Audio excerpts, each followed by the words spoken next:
The change has been massive and undeniable. I'm glad to not feel like a crazy person all alone with my mate trying to convince everybody that this is the way that we should be eating, and that I'm not imagining that I'm reversing people's diabetes, and that I'm not imagining that their blood pressure is coming down and that taking them off medication is necessary, not just something that I feel like doing.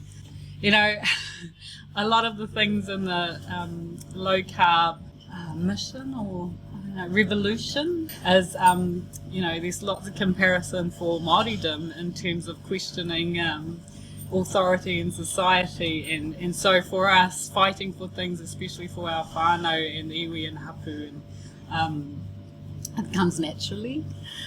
Kia ora, I'll stop talking now.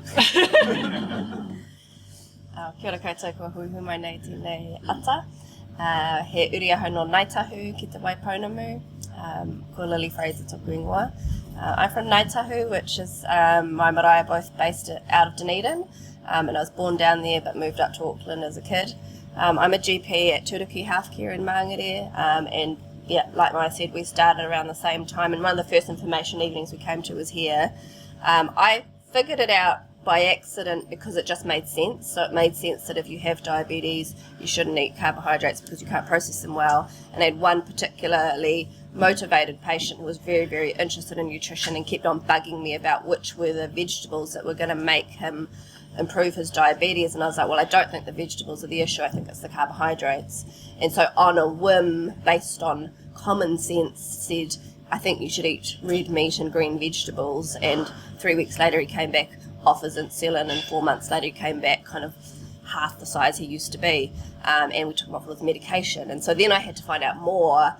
Because we're in Turuki, which is in Māngere, very high Māori and Pacific population, very low income and difficult to access dietitians, we do it all ourselves.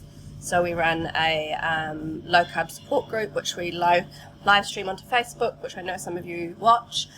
We do our own cooking classes, and all our staff are on board with low carb healthy fat, and we've designed our own resources in conjunction with AUT to be Māori and Pacific friendly.